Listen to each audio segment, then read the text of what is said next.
저번 주에 가라지 비유를 통해서 하나님의 특별한 메시지에 도전을 받았습니다. 이상하게 어느 날 밭에 곡식을 뿌렸는데 그 곡식이라는 것은 사실 원어는 밀을 가리킵니다. 그들의 주식인 밀을 뿌려놨는데 가라지가 전혀 먹을 수 없는 가라지가 뿌려져 있는 것을 보게 됩니다. 그것을 주님께서는 악한 자가 사탄이 그랬다고 말씀을 주고 있습니다. 그때 교회 성도들의 반응이 나타납니다. 그 농부들의 주인을 향해서 주인님, 주님, 이 가라지를 우리가 이제 보았는데 어떻게 해야 될까요? 가서 뽑아버릴까요? 사실 우리 대부분은 문제가 생겼을 때 그 반응으로 주로 반응합니다. 이것을 단칼에 없애버리기를 원합니다. 우리 주님의 대답은 의외의 대답을 하십니다. 아니다. 사랑하는 제자들아, 너희가 가라지를 뽑다가 이 밀을, 곡식을 뽑을까 몹시 걱정된다. 아직은 그냥 둬라. 내가 나의 때에 그것을 심판하겠다. 그것을 정리하겠다. 사랑하는 성도 여러분, 때로는 우리가 교회에서 어떤 일을 우리 스스로 빨리 시원하게 문제를 해결하려고 할 때가 많이 있습니다. 그것이 때로는 옳을 수도 있지만은 상당 부분에 하나님의 말씀을 통해서 볼 때 보면은 우리에겐 상당히 인내가 필요하고 숙고가 필요하고 기도가 필요하고 하나님의 때를 기다려야 되는 것을 우리는 보게 됩니다. 그래서 이 가라지 비유에 저번 주에 있었던 비유의 핵심 중에 하나가 이 밭에 우리의 교회 안에도 악이 세상에 우리가 알지 못하지만 하나님이 창조한 이 땅에 악이 존재하고 있다는 것입니다. 이 문제를 우리가 절대로 간과해서는 안 될 것입니다. 모든 것이 유토피아처럼 아름답게 변해가야 될 게 우리의 희망인데 역사는 절대로 우리가 생각하는 어떤 천국으로 가지는 않고 있다는 것을 말씀해 주고 있습니다. 그러면 어떻게 해야 될까요? 그러면 어떻게 이 악의 문제를, 가라지의 문제를 우리가 해결해야 될까요? 오늘 이 문제를 해결하는 방법들을 우리 주님께서 해석을 통해서 보여주고 있습니다. 이 악의 근원이 이 가라지의 마지막 운명, 마지막 판결, 마지막 심판에 초점을 두고 있는 것이 이 가라지 해석의 비유의 해석입니다. 오늘 우리가 이 본문을 보면서 주님께서 우리에게 주시는 도전을 한번 받기를 원하며 이 시대에 우리가 어떻게 영적으로 깨어서 믿음의 삶을 살아야 될 건가를 도전받기를 원합니다. 13장 36절에 이렇게 오늘 본문이 시작됩니다. 같이 읽겠습니다. 이에 예수께서 무리를 떠나사 집에 들어가시니 제자들이 나와 이르되 밭의 가라지의 비유를 우리에게 설명하여 주소서. 자, 이 짧은 절 안에 사실은 굉장히 중요한 도전과 우리의 갈 길을 보여주십니다. 먼저 시작이 예수께서 무리를 떠나십니다. 군중들을 떠나서 집에 들어가십니다. 제가 설교를 통해서 앞선 설교를 통해서 강조했던 이 마태복음의 전체의 메시지의 핵심 중에 하나가 안에 있는 자와 밖에 있는 자를 구별하십니다. 제자들과 무리들을 구별하십니다. 왜 그러시죠? 사실 저희는 잘 모릅니다. 마치 가라지와 곡식이 구별되듯이 군중과 제자들이, 즉 하나님의 말씀을 받아들이는 자와 이것을 거부하는 사람들의 구별이 이루어지는 것을 보게 됩니다. 이 비유의 말씀을 주는데 오늘 예수님께서는 무리를 떠나서 안으로 들어가십니다. 무리를 떠나서 제자들에게 들어가고 제자들이 오늘 나와서 주님에게 묻습니다. 주님, 그 비유의 말씀이 무슨 뜻인가요? 저희들에게 설명을 해 주십시오. 이 본문을 통해 두 가지의 중요한 사실을 알게 됩니다. 자, 무리를 떠나십니다. 그 얘기는 이 군중들은, 무리들은 이 비유의 진정한 뜻을 알 수 있는 기회가 없다는 것입니다. 천국의 비밀을 바로 알 수 있는 기회가 어떻게 보면 박탈당하고 있습니다. 이것은 상대적으로 제자들이, 우리 교회의 성도들이, 여러분과 제가 얼마나 하나님의 은혜 안에 특권 속에 있는가를 알게 됩니다. 하나님의 천국의 비밀을, 하나님의 그 말씀을 우리 주님께서 해석한 말씀을 들을 수 있는 기회를, 시간을 주십니다. 이 말씀을 보면서 우리는 마치 제자들처럼 우리가 이 예배를 통해서 하나님의 말씀을 듣고 천국의 비밀이 무엇이며 우리의 운명이 어떻게 되며 우리가 어디서 와서 왜 살며 어디로 가는가, 이러한 것을 우리가 하나님의 말씀을 통해서 들을 수 있다는 것은 은혜인 줄 믿습니다. 이 진리의 말씀을 귀 있는 자는 들을지어다, 이걸 들을 수 있는 귀를 가지고 마음을 가지고 있는 사람은 정말로 하나님의 은혜입니다. 많은 사람이 사악한 영에, 사악한 사교에 빠져서 나가는 것을 우리는 목도하고 있습니다. 진리의 말씀으로 와서 진리가 너희를 자유케 한다는 그 진정한 이 진리 안에 생명을 누리고 진정한 꿈과 비전을 가지고 어떤 목표를 향해서 갈 수 있다는 것은 이거는 어마어마한 특권이요 은혜인 것을 보게 됩니다. 집 밖에 있는 자들, 즉 군중들이나 종교 지도자들은 이러한 주님의 해석에서 제외된 것을 봅니다. 제 얘기가 아니라 본문이 주님이 의도적으로 분리시킵니다. 그러나 안에 있는 제자들은 그 당시에 최고의 스승이신 예수님을 통해서 직접 천국 그 자체이신 주님을 통해서 설명을 듣기 시작합니다. 우린 여기에서 중요한 교회의 도전을 받게 됩니다. 여러분, 제자도라는 것은, 교회라는 것은, 성도는 계속해서 주님으로부터 주님의 말씀을 통해서 교육을, 즉 가르침을 받아야 함을 명백하게 가르쳐주고 있습니다. 제자들과 교회에게 필요한 것은 또 다른 어떤 초자연적인 계시를 다시 받아서 다시 하나님의 말씀을 뜻을 깨달은 것이 아니라 이미 주어진 이 하나님의 말씀, 이 말씀을 통해서 계속해서 묻고 주님 앞에 나아가서 묻는다는 것은 이제는 주님의 말씀인 이 성경 말씀을 연구하고 이 말씀에서 하나님의 뜻을 찾아야 되는 것을 우리에게 명백히 알려주고 있습니다. 사랑하는 성도 여러분, 우리 목동중앙교회는 어디에 가서 계시를 찾지 않습니다. 계룡산, 용왕산, 어떤 산이 있습니까, 여러분? 그 어떤 신령한 사람에 가서 또 다른 천국의 비밀, 하나님의 뜻을 찾는다는 것은 얼마나 위험한 일인지 2000년 교회의 역사가 분명히 보여줍니다. 교회 역사가 우리에게 증거하는 마지막 강력한 도전과 오늘 본문의 도전은 오직 주님 앞에 나아가서 물으라는 것입니다. 주님만이 이 천국의 비밀을 알고 있고 풀 수 있습니다. 지금 이 시대는 이 하나님의 말씀만이 내 발의 등이요 내 길의 빛입니다. 이 이상 우리가 빼거나 더할 수가 없습니다. 이것을 하면 계시록은 분명히 경고를 하고 있습니다. 너의 이름을 생명책에서 지워버리겠다고 말씀하십니다. 이것은 교회 지도자들이 정말로 중요하게 생각해야 됩니다. 이단들의 지도자들이 정말로 심각하게 이 말을 들어야 됩니다. 자기가 어떤 새로운 계시를 준다든지 새로운 하나님의 뜻을 준다고 이 말씀 외에 그 어떤 것을 전한다면 그것은 가장 무서운 심판대에 있는 것을 정말로 경고로 드려야 될 줄 압니다. 지금은 주님의 말씀인 성경을 통해서 주님의 뜻을 계속 찾고 연구해야 될 것을 이 제자도가 교회의 자세를 보여주고 있습니다. 그래서 저희 교회는 가르치고 전파하며 거치는 교회, 마태복음 4장 23절이 가장 중요한 모토인 것을 우리가 붙잡고 오직 주님의 가르침을 따르고 주님의 전파한 것을 전파하고 그 복음의 능력을 통해서 고침의 역사가 있을 줄 믿습니다. 계속해서 주님은 말씀하십니다. 13장 37절입니다. 같이 읽겠습니다. 시작. 대답하여 이르시되 좋은 씨를 뿌리는 이는 인자요, 이렇게 나옵니다. 씨를 뿌리는 이는 인자요, 즉 하나님의 아들, 사람의 아들, 다니엘서 7장의 말씀입니다. 이건 나중에 좀 더 설명하겠습니다.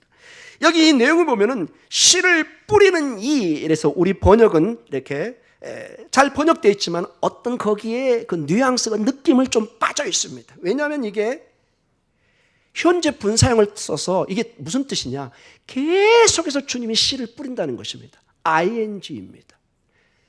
그냥 뿌리고 마는 것이 아니라 계속 씨를 뿌리고 있는 인자의 모습, 주님의 모습을 우리에게 가르쳐주고 있습니다. 인자가 즉 예수님께서 계속해서 씨를 뿌리고 있는 모습을 가르쳐주고 있습니다.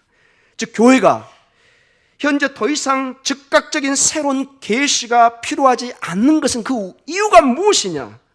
우리 주님이 계속해서 이 말씀을 우리에게 주고 계시다는 것입니다. 더 이상 다른 어떤 일들과 계시가 필요한 것이 아니라 우리 주님이 계속해서 주의 성령을 통해서 이 말씀을 우리 마치 씨처럼 우리에게 뿌리고 있는, 말씀을 가르쳐주고 있는 것을 말씀해 주고 있습니다. 우리 주 예수님은 이 주어진 성경 말씀을 통해서 계속 말씀해 주고 계십니다. 2000년 전에도 말씀하셨고 지금도 이 성경 말씀을 통해서 오늘 주일에 모든 세계의 교회가 반드시 이 성경을 가지고 설교를 해야 됩니다. 이거 외에 다른 걸 전하면은 그것은 교회가 아닙니다. 오직 하나님의 말씀, 그 말씀이 예수 그리스도를 통해서 전파되는 것을 우리는 반드시 강조해야 됩니다. 왜냐? 이것이 성경의 핵심 가르침 중에 하나입니다. 이 구약을 가장 이 제사 제도나 이 모든 것을 잘 풀이했다는 히브리서라는 독특한 성경이 있습니다. 히브리서 1장 1절과 2절에 분명히 히브리서 저자는 이렇게 첫 출발을 시작합니다. 같이 한번 읽어보도록 하겠습니다. 옛적의 선자들을 통하여 여러 부분과 여러 모양으로 우리 조상들에게 말씀하신 하나님이 이 모든 날 마지막에 사실 지금 아들을 통하여 우리에게 말씀하셨으니 이 아들을 만유의 상속자로 세우시고 또 그로 말미암아 모든 세계를 지으셨느니라. 아멘.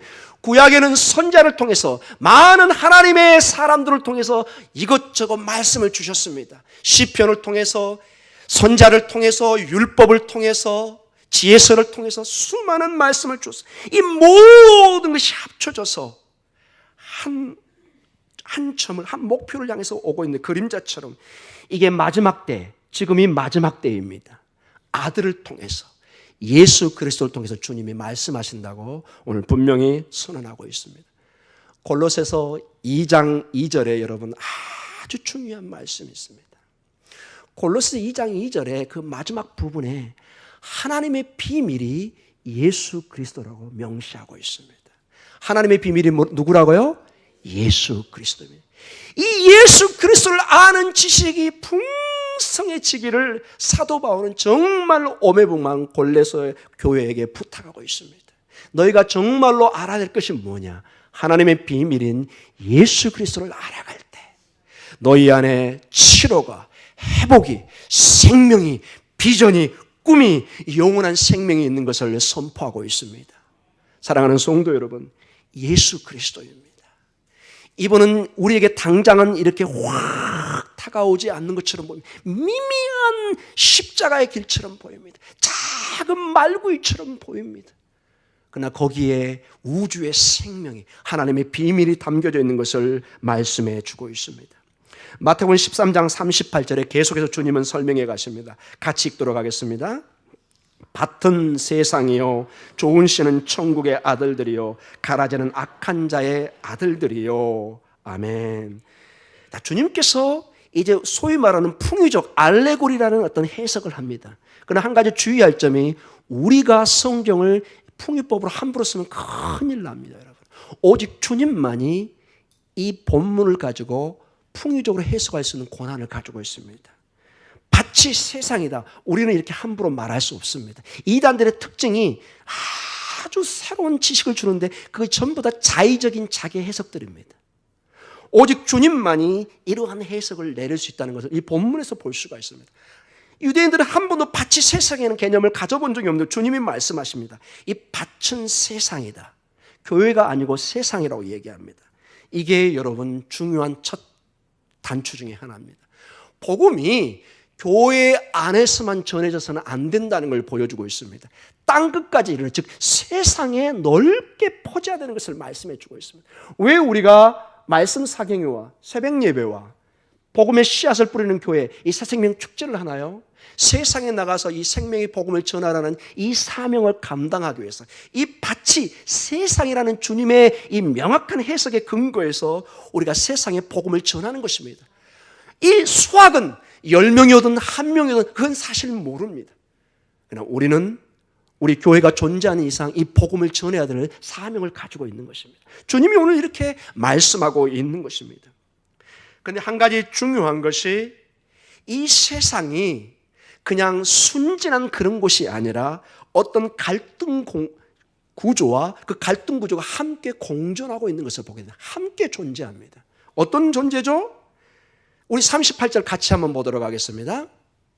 같이 한번 읽어볼까요? 밭은 세상이요, 좋은 씨는 천국의 아들들이요, 가라지는 악한 자의 아들들이요.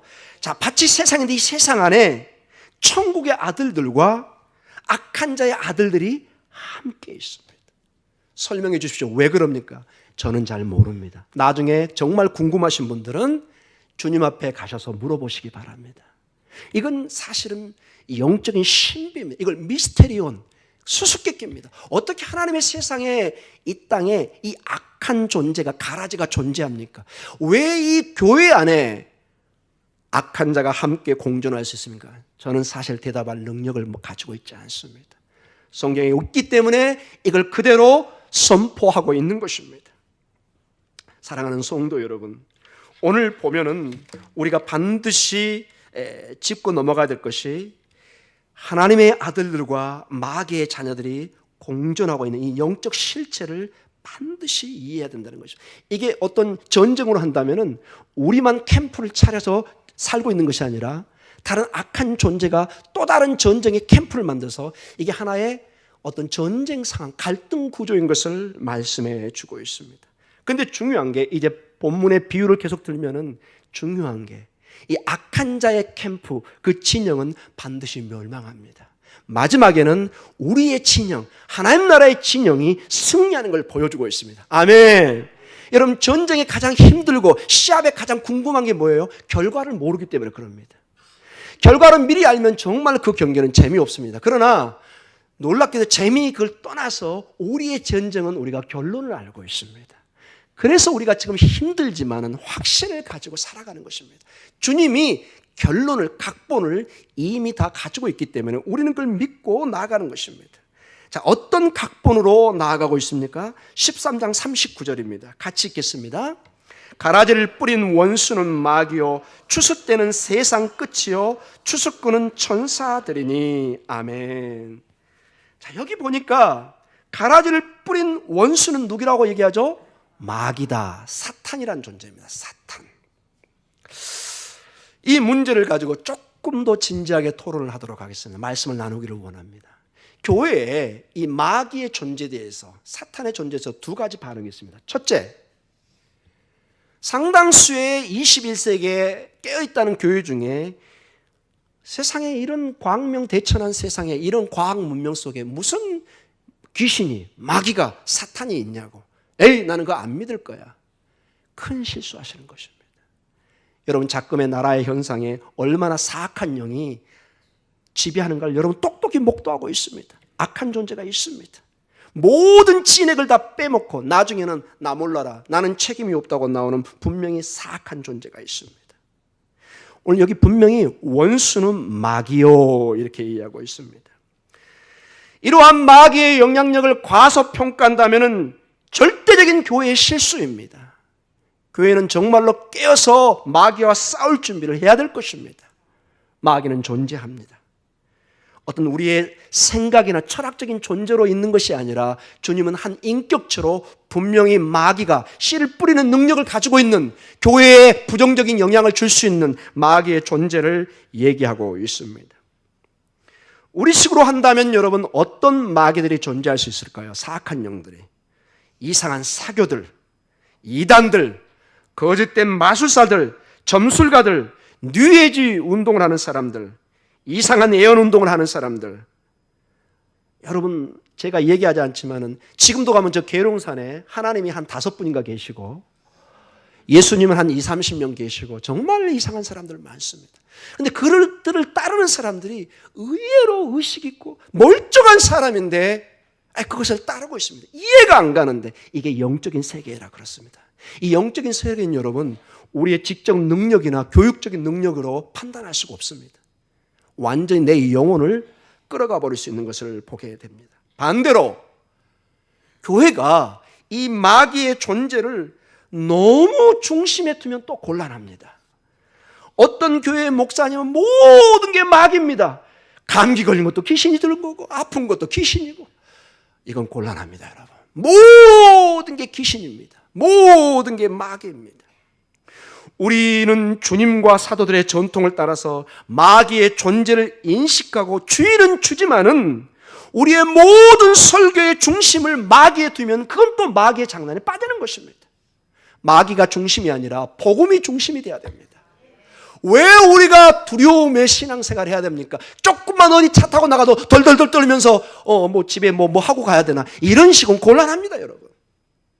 그것은 완전히 마귀의 지배당하는, 정말 진리를 할지 진리가 너희를 자유케 하는 그 자유를 못 누립니다. 사랑하는 성도님, 아직도 여러분 신앙생활하면서 무슨 기일을, 신비한 날을 택해서 그날을 무슨 일을 작정하고 계십니까? 곤란합니다, 여러분. 완전히 끊어버리십시오. 복음의 능력에 여러분 오셔야 됩니다.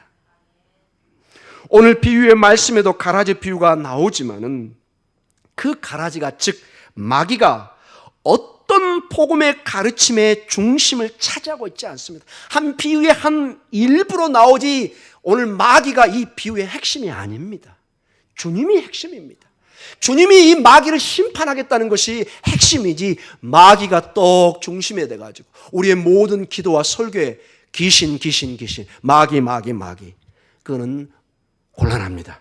우리 교회는 절대로 그걸 용납할 수 없을 것입니다. 주님과 사도들의 가르침에 마귀가 현존하고 있다는 것을 가르쳐 주지만은 우리의 가르침의 중심에 있는 것이 아니라 변두리에 존재하는 하나님 앞에는 미미한 존재입니다, 여러분. 마귀가 분명히 있지만은 절대로 하나님의 능력에 맞설 수 없는 하나님의 조절 속에 있는 것을 성경은 가르쳐 주고 있습니다. 좀 더 깊게 얘기하겠습니다. 마귀의 문제는 심각한 문제입니다. 그걸 우리가 인정합니다. 그러나 마귀가 궁극적인 문제는 아닙니다, 여러분. 궁극적으로 우리의 역사와 결론을 내시는 분은 하나님이십니다. 예수 그리스도입니다. 우리 교회는 늘 깨어서 복음 중심, 십자가 중심, 예수 그리스도의 복음, 이것이 기쁜 소식이요 우리에게 진정한 자유와 해방을 주신 것을 우리는 선포하고 나가야 될 줄 믿습니다.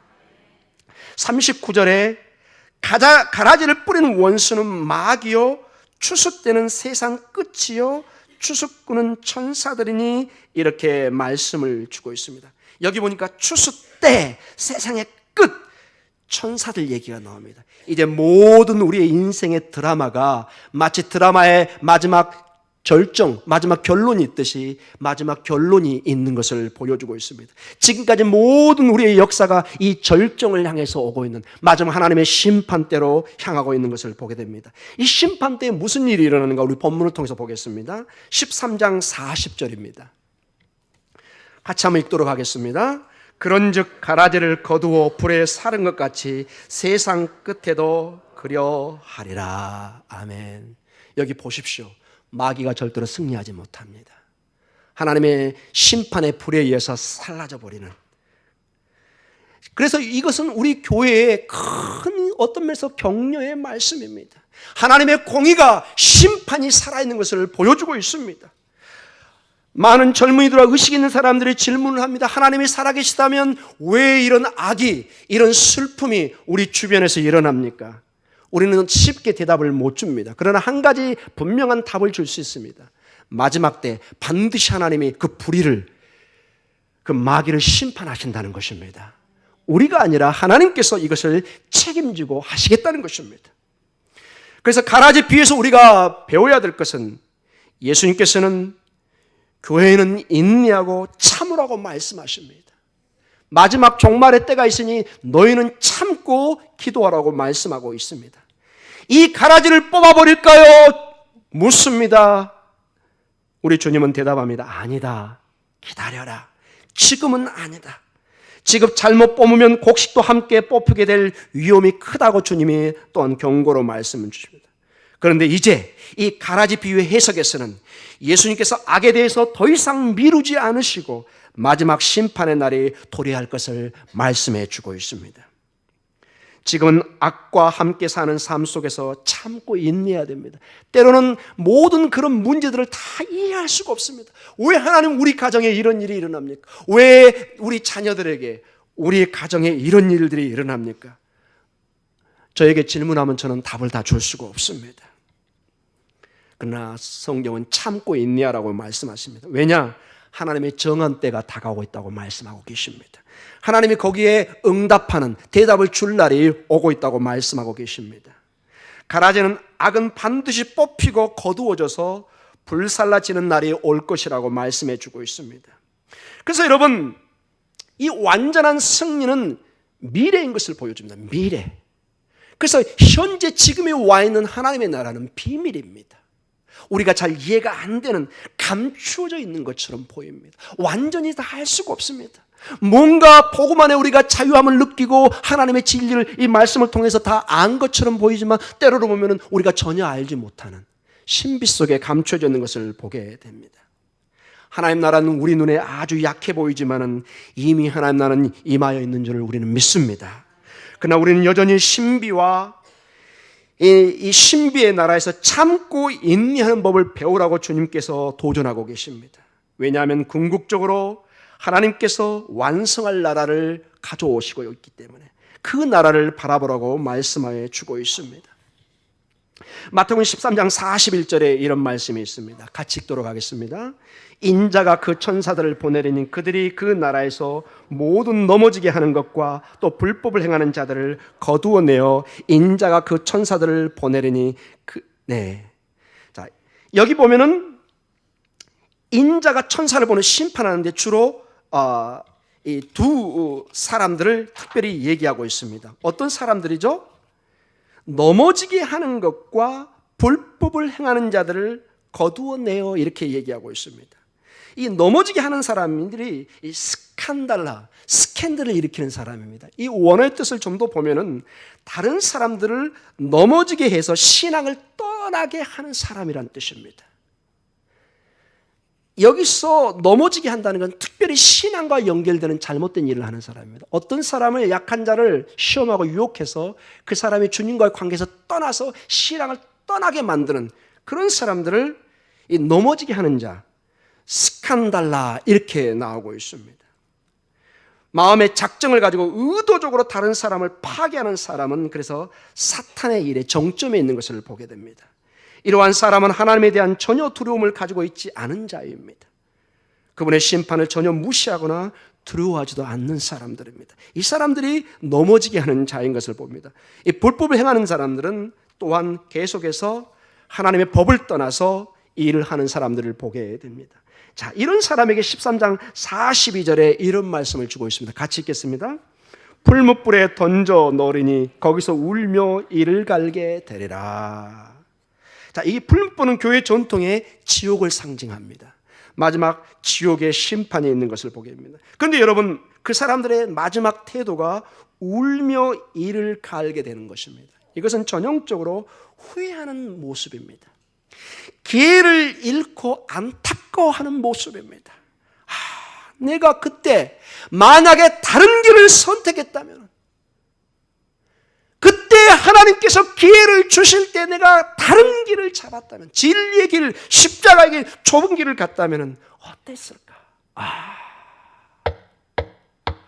부자와 그 나사로의 비유에 봐옵소서. 여러분, 세상에서 떵떵하고 살았지만 결국 지옥에 가서 아무리 구원을 외쳐 이미 기회가 늦어버린, 이를 갈며 슬피 우는, 바라기는 사랑하는 우리 목동중학교 성도 여러분들은 절대로 이런 후회의 결과가 없기를 기도합니다.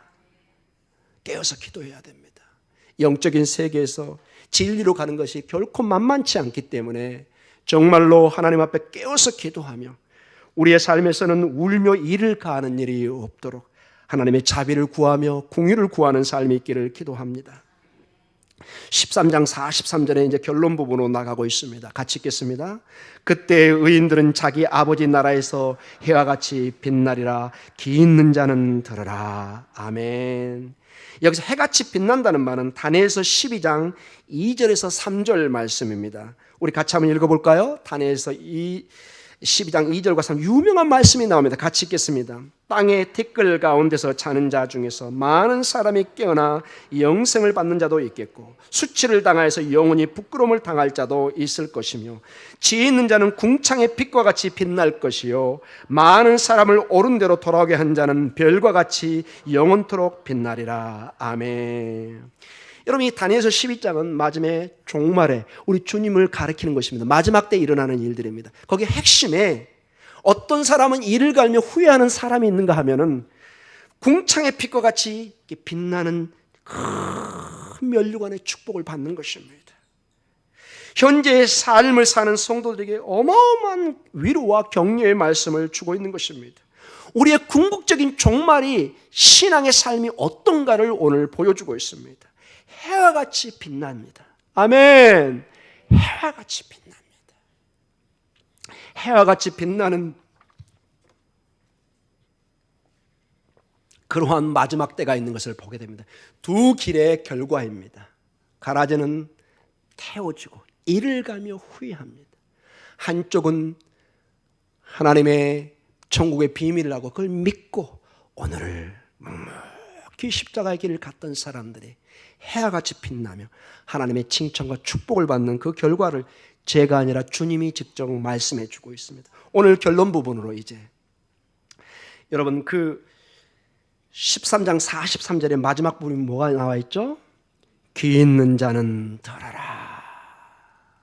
마지막 기회입니다. 너에게 귀가 있느냐? 귀가 없는 사람은 없죠. 다 있죠. 그러나 이건 상징적 의미입니다. 귀가 있는데 듣지를 못하고 이해를 못하는 것입니다. 너희가 이 마음의 길을 가지고 있을 때, 이 말씀이 너희에게 와닿을 때 그거를 붙잡으라는 것입니다. 이 가라지 비유의 가장 큰 경고의 말씀입니다, 여러분. 이 말씀을 심각하게 들으라는 것입니다.